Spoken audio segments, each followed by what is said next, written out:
Subscribe करें हमारे YouTube channel साधना gold को और पाएं वीडियो सबसे पहले। और हाँ, बेल आइकन दबाना ना भूलें। माधवदास बाबा थे। माधवदास बाबा जगन्नाथ जी के प्रेमी भक्त हैं, बड़े प्रेमी भक्त। आजीवन माधवदास बाबा ने खूब जगन्नाथ जी की सेवा करी, इतनी सेवा करी जगन्नाथ जी खूब प्रसन्न होते। प्रारंभ की बात थी, जब जगन्नाथ जी में उनका मन लगा तो उनके मन में आया कि मैं माला चढ़ाऊं। तो केला के पत्ता की बनी माला लेकर वो जगन्नाथ जी मंदिर में गए, पर वहां पे चढ़ाते नहीं।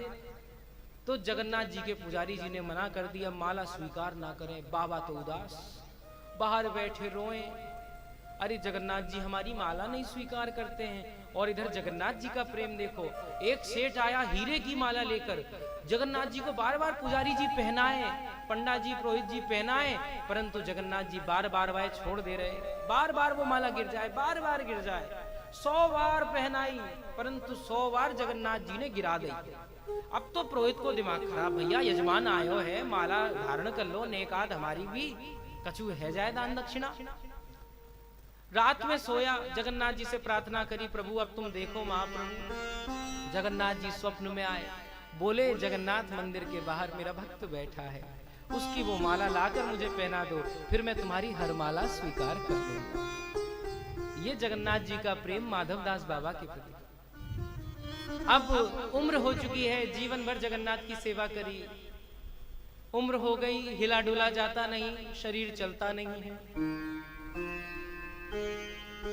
अब ऐसी स्थिति में पहले तो बड़े शिष्य परिकर था, अब सारे शिष्य भाग गए हैं।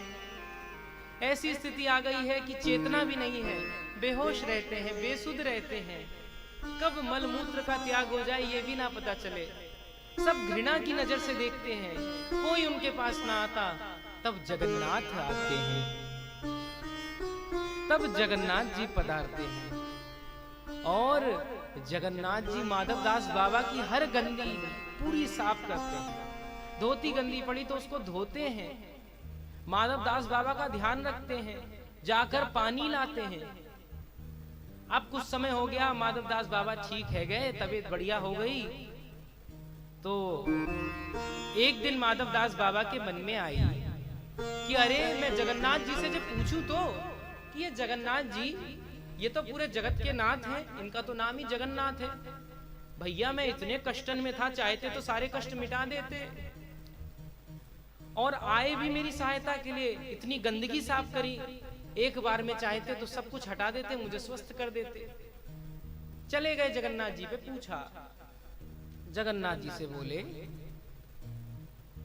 कि हे प्रभु, आप तो सर्वशक्तिमान हैं, कर तुम अकर तुम अन्यथा कर तुम, आप तो जो चाहें वो कर सकते हैं। तो आपने हमारे कष्ट क्यों नहीं दूर कर दिए? आप हमारी सहायता को आए, पर आपने बड़े कष्ट सहन करे, उसके लिए हमारी गंदगी उठाई, इसकी क्या आवश्यकता थी? बस एक बार आप संकल्प कर लेते तो मैं स्वस्थ हो जाता। जगन्नाथ जी बोले, अरे माधवदास, मैं अगर चाहूं तो सब कुछ एक पल में सही कर दूं, परंतु ये मेरा विधान है कि व्यक्ति को प्रारब्ध तो भोगना ही पड़ता है। प्रारब्ध अर्थात हमारा जो भाग्य का लेखा है वो तो भुगतना ही पड़ता है। हानि लाभ जीवन मरण यश अपयश होए, ये हानि लाभ है, जीवन मरण है, यश है, अपयश, ये सब तो भाग्य की देन है। परंतु भैया केवल और केवल संत समागम, हरि कथा, तुलसी दुर्लभ दो, ये दो चीजें दुर्लभ हैं। हानि लाभ जीवन मरण, ये सब तो भाग्य के हाथ में है। जगन्नाथ जी कहते हैं, माधवदास ये सब तो भाग्य की देन है, तुमने पहले कुछ करा तो उन कर्मों का फल भोग रहे हो। यश हुआ तुम्हारा, अपयश भी हुआ, रोग हुआ तो उसका निवारण भी हुआ, परंतु हरि का संग होना ये भाग्य के हाथ में नहीं है। संत का दर्शन हो जाना ये भाग्य के हाथ में नहीं है। भागवत की कथा का सुनना ये भाग्य के हाथ में नहीं है, ये साक्षात हरि कृपा है। मोटे गणेश जी वाले महाराज जी कहते, कृपा क्या होती है? कहने लगे कर पा, अर्थात संत की सेवा कर और तू पा। संत की सेवा करने से जो मिले उसी को कृपा कहते हैं। बोलो जय जय श्री राधे, जय जय श्री राधे।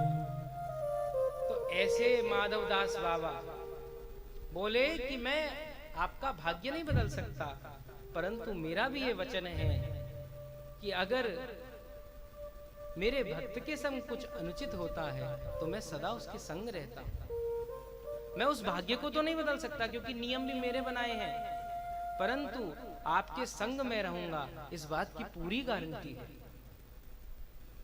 यही भाव है कि अपना मान टले टल जाए पर भक्त का मान न टलते देखा।